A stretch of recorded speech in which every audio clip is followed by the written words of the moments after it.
This is a statement by Karen Hughes at the FBI building. It is 11 September 2001. And that's Washington, D.C., Marcos and Royston on camera number 2. Just for the wide shot. And then that's good. Are you good? The open event, Maine.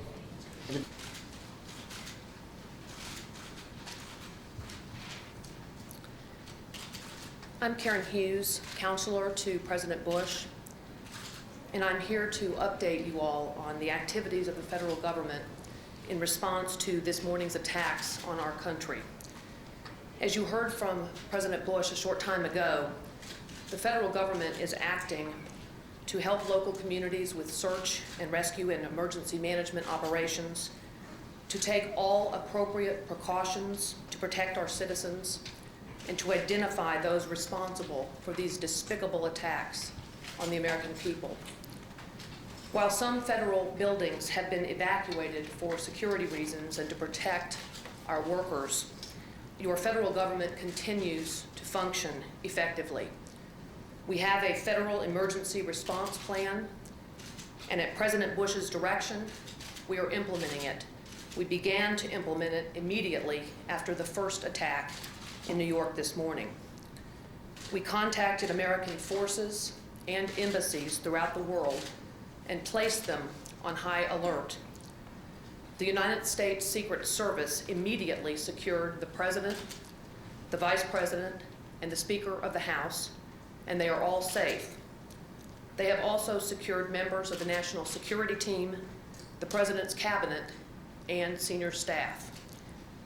As you know, President Bush was in Sarasota, Florida when the first attack occurred this morning. Air Force One has now landed at Offutt Air Force Base in Omaha, Nebraska, and the President is in a secure location. He is in continuous communication with the Vice President and key members of his cabinet and national security team. Vice President Cheney and our National Security Advisor, Condoleezza Rice, are in a secure facility at the White House. I have just come from there.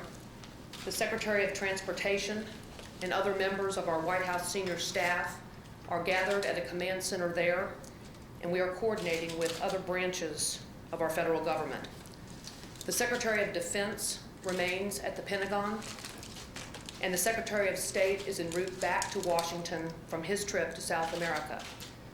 President Bush is conducting a meeting of the National Security Council as we speak. They are meeting President Bush from his location and other members from different locations in Washington and other locations. As many of you have been reporting, the Federal Aviation Administration ordered all airports closed, and all planes which were in the air were directed to land at the nearest airport. International flights were diverted to alternate locations outside of the United States. Transportation Secretary Mineta has directed the Federal Aviation Administration to suspend operations until at least noon tomorrow. So no airline flights will operate until at least then, and until the FAA announces that operations will be resumed. Secretary Mineta has also issued orders controlling the movement of all vessels in United States navigable waters. The Federal Emergency Management Agency has activated 8 urban search and rescue task forces in New York, and 4 of these highly trained teams are at work here in Washington at the Pentagon. Every federal agency has implemented continuity of operations plans to make sure the government continues to function effectively. While the markets closed today because of the situation in Manhattan, the United States financial system has continued to operate. Banks have been open all day. The Federal Reserve has operated regularly and continuously. The Department of Health and Human Services has mobilized medical personnel and supplies to provide help to local authorities who are working so diligently to respond and try to help the victims of these terrible attacks.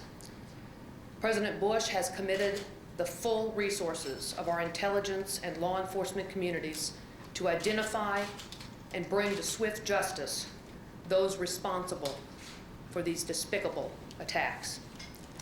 The Department of Justice is setting up a hotline for families who fear that their relatives may have been victims of one of these attacks, and we will be announcing that telephone number shortly. Our fellow citizens and our freedom came under attack today, and no one should doubt America's resolve. President Bush and all our country's leaders thank the many Americans who are helping with rescue and relief efforts. We ask our fellow Americans for your prayers for the victims, for their families, for the rescue workers, and for our country.